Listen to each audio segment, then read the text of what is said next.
Hello friends, நான் இன்றைக்கி 2 jewels order பண்ணியிருந்தேன் ஃப்ளிப்கார்ட்டில் இருந்து. பாருங்கள், ஜுவல்ஸ் காமிக்கிறேன். சூப்பராக இருக்குது. ஒரு ஆன்டிக் ஜுவல் மாதிரி இருக்குது. கோல்டுன்னு சொன்னால் எல்லோரும் நம்பிடுவாங்க. அந்த மாதிரி இருக்குது. எங்கேயாச்சும் ஃபங்க்ஷனுக்கு கிளம்புறீங்கன்னு சொன்னால் சாரீ வியர் பண்ணும்போது இது மேட்சிங்காக போட்டுக்கலாம். சூப்பராக இருக்குது. இதோட ப்ரைஸ் பார்த்திங்கன்னா 250 ருபீஸ்.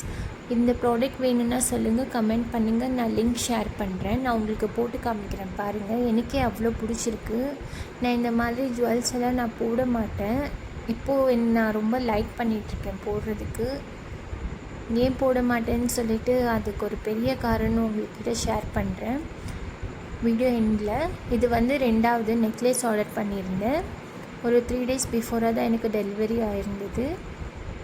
பாருங்கள், இது சூப்பராக இருக்குது. அந்த நெக்லஸ் ரொம்ப வெயிட்டாக இருக்குது, அழகாக இருக்குது. இது கூட ஜும்கா கொடுத்துருக்காங்க, அவ்வளோ அழகாக இருக்குது.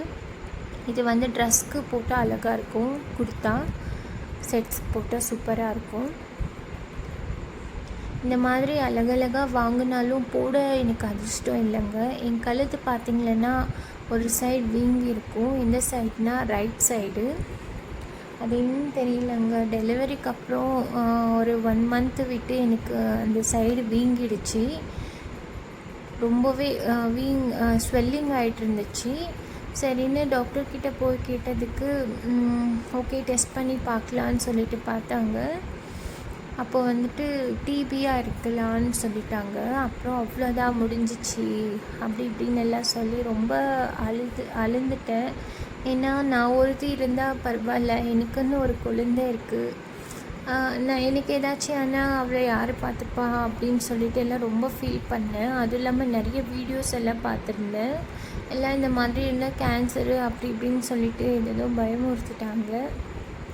அதுக்கப்புறமா டாக்டர்கிட்ட செக் பண்ணி பார்த்ததில் டிபி இல்லைன்னு சொல்லிட்டாங்க. டேப்லெட்ஸ் கொடுத்தாங்க, அது கண்டினியூ பண்ணிகிட்டு இருந்தேன். அதுக்கப்புறம் பார்த்திங்கன்னா அது இன்னும் போகலை, இன்னும் தான் அதிகமாகிட்டு வந்திருக்கு.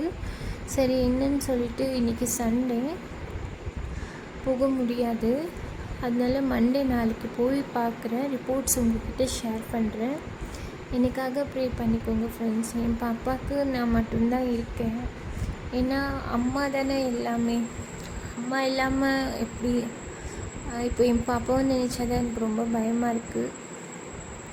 என்னை விட்டால் அம்மா விட்டால் யார் பார்த்துப்பாங்க ஃப்ரெண்ட்ஸ்? எவ்வளோ பேர் இருந்தால் எவ்வளோ சொந்தம் இருந்தாலும் அம்மா தானே. எனக்காக ப்ரே பண்ணிக்கோங்க ஃப்ரெண்ட்ஸ். பாய். நாளைக்கு ஷேர் பண்ணுறேன்.